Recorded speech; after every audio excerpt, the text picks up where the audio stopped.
নমস্কার বন্ধুরা, আজকে যে রেসিপিটি আছে সেটা রুটি, পরোটা, ভাত, ফ্রাইড রাইস, পোলাও সব কিছুর সঙ্গে খাওয়া যায়। তার জন্য মিক্সিং জারে নিয়ে নেওয়া হয়েছে আদা, পেঁয়াজ, রসুন আর কাঁচা লঙ্কা। এটা দিয়ে একটা পেস্ট করে নেওয়া হয়েছে। আজকের রেসিপি কিন্তু চিকেন রেজালা। এখানে নেওয়া আছে হাফ কেজি চিকেন এবং এটাকে ভালো করে পরিষ্কার করে ধুয়ে রাখা হয়েছে। এবার দ্বিতীয় যে পেস্টটা দেওয়া হলো তাতে আছে কাজু বাদাম, কিশমিশ, আমন্ড আর টক দই। ওপর থেকে দিয়ে দেওয়া হলো খানিকটা এভারেস্টের গোলমরিচ গুঁড়ো। এবার এটাকে কিন্তু ভালো করে মেখে রাখতে হবে। এবার নিয়ে নেওয়া হচ্ছে এখানে দারচিনি, স্টার অ্যানাস, ছোটো এলাচ, লবঙ্গ আর দুটো তেজপাতা। এবার এগুলোকে 1 চামচ সর্ষের তেল কড়াইতে দিয়ে এগুলোতে ফোড়ন দেওয়ার মতো করে দেওয়া হলো। গ্যাসটা কিন্তু একদম লোতে রয়েছে।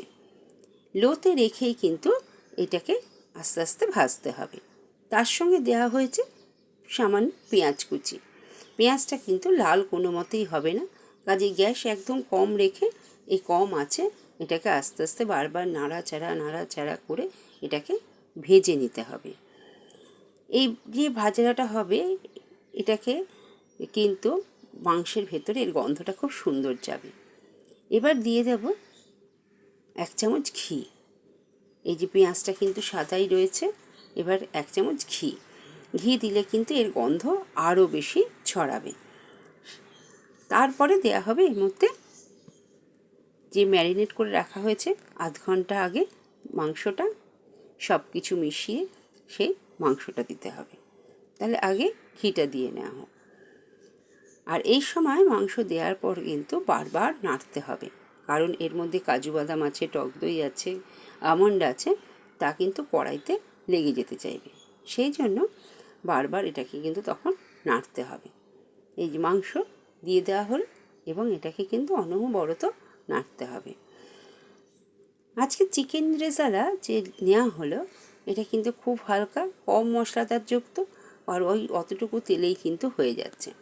এবার যে পেস্টটা দেয়া হলো সেটা হচ্ছে ওই আদা, রসুন, পেঁয়াজ, কাঁচা লঙ্কা আর কাজু বাদাম, কিশমিশ, আমন্ডের যে পেস্ট ছিল সেই পেস্টটা এবং ওই যে মিক্সিটা ধুয়ে রাখা হয়েছিল তার যে একটু জল বেরিয়েছিল সেটাও দেওয়া হলো, আরও খানিকটা গোলমরিচ।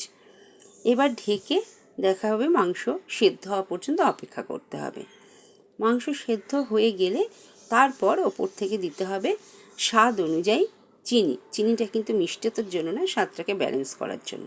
আর দিতে হবে যখন একদম হয়ে যাবে তখন দিতে হবে 1 চামচ কেওড়ার জল দিয়ে ঢাকা বন্ধ করে রাখতে হবে।